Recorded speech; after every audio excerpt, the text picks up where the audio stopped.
આજે આપણે બનાવીશું એકદમ સરસ મજાનું ભીંડાનું શાક। અહીં આપણે 250 ગ્રામ ભીંડો લીધો।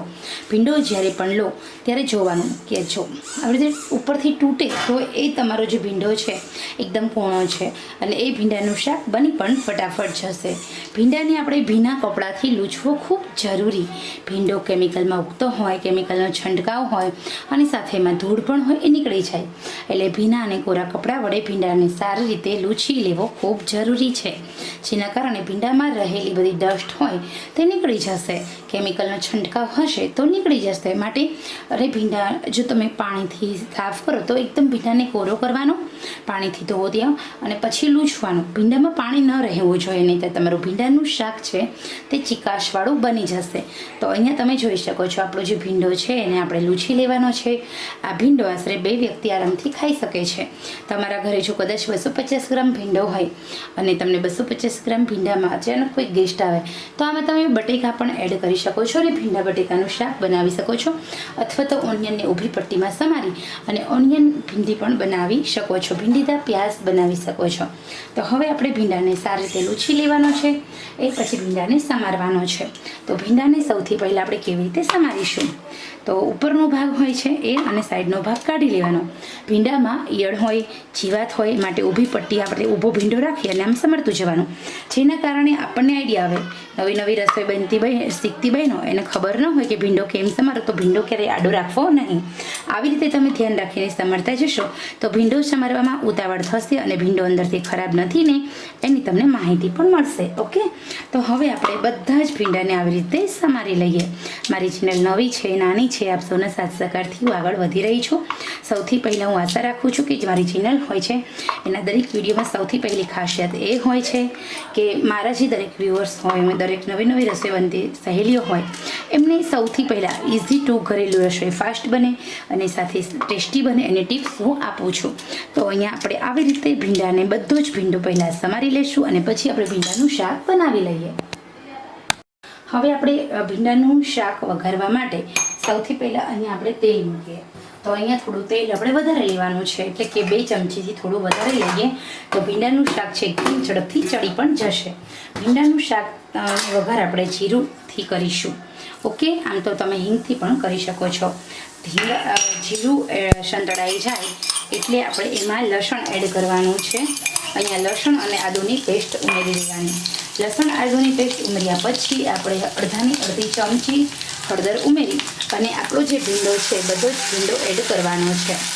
તો ભીંડો અહીંયા ઉમેર્યા પછી હવે આપણે એમાં ટેસ્ટ અકોર્ડિંગ થોડું નમક ઉમેરી દેવાનું, કારણ કે નમક એડ કરવાથી ભીંડાની જે તીખાશ હોય છે તે દૂર થઈ જશે। તો અહીંયા તમે જોઈ શકો છો આપણો જે ભીંડો હોય છે એને હવે ચીકાશ મુક્ત કરવાનો। તો અહીંયા આપણે ભીંડાને આવી રીતે હલાવીશું। તો હળદરમાં ભીંડાને સાંતળવાથી જે ભીંડાનો ગ્રીન કલર હોય છે તે જળવાઈ રહે છે અને ભીંડો એકદમ ઝડપથી ચડી પણ જાય છે।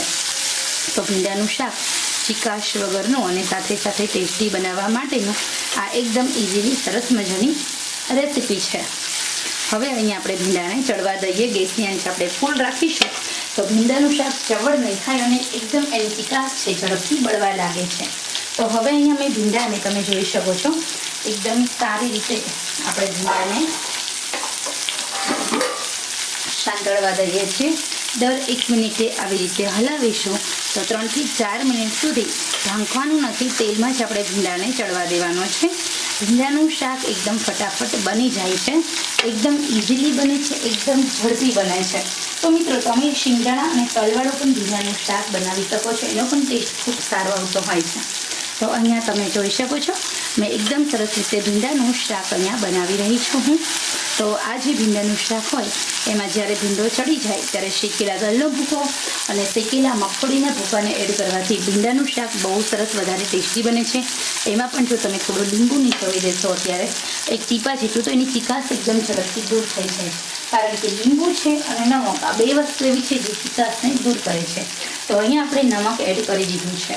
હવે અહીંયા આપણે હલાવીશું તો આશરે આપણે 3 થી 4 મિનિટ સુધી આપણે હલાવતા જશું। જ્યારે ભીંડો ચડે છે ત્યારે એનો કલર બદલાઈ જાય છે। તમે કદાચ આ સમયે જો ભીંડામાં બધા મસાલા કરતા હોય ને ધાણા જીરું છે, ગરમ મસાલો છે, તો એ નહીં કરવાનું, કારણ કે જ્યારે જો ભીંડો ચડે ને ત્યારે તળીએ બધા મસાલા ચોંટી જશે, જેના કારણે તમારું જે ઓછા મસાલામાં ટેસ્ટી શાક નહીં બને, ભીંડો તમારો ફીકો બનશે, ટેસ્ટી નહીં બને. બધો જ જ્યારે આપણો હળદર અને મીઠાની અંદર ભીંડો ચડી જાય એ પછી ગેસની આંચ મીડિયમ કરી અને લાસ્ટમાં જ્યારે 1 મિનિટની વાર હોય ત્યારે બધા મસાલા કરવાથી ભીંડા સાથે બધો મસાલો ચોટેલો રહે છે અને સાથે આપણું શાક વધારે ટેસ્ટી બને છે.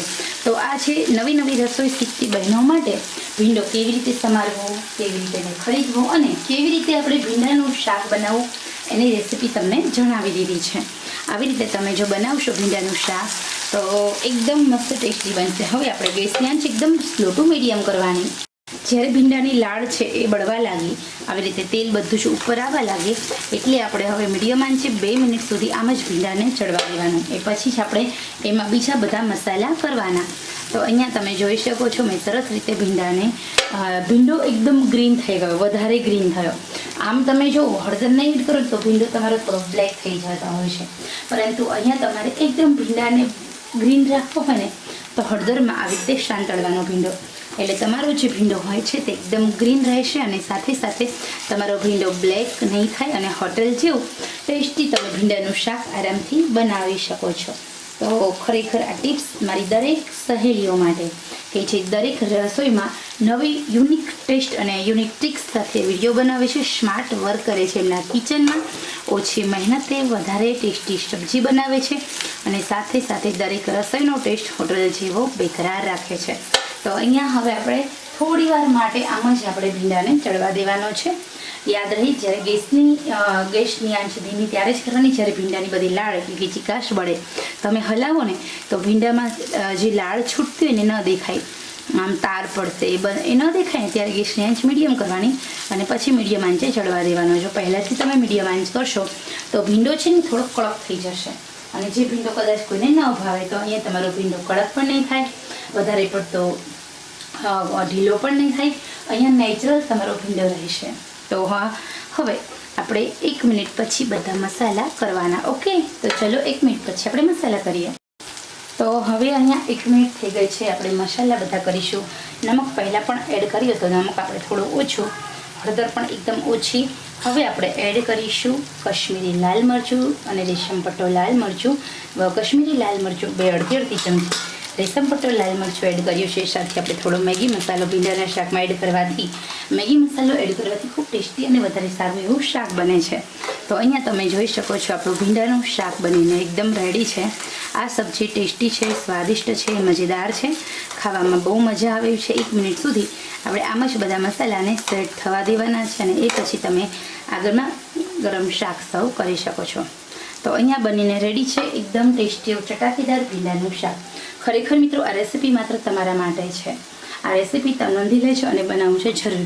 આવી રીતે તમે ભીંડાનું શાક બનાવશો તો વધારે ટેસ્ટી પણ બનશે, સાથે સાથે ચીકાશ વગરનું બનશે અને વધારે ટેસ્ટી બનશે, હોટલ જેવા ટેસ્ટનું બનશે. તો ખરેખર મિત્રો આપ સૌને આ રેસીપી પસંદ આવી હોય તો ચોક્કસ લાઈક છે, સબસ્ક્રાઈબ કરશો.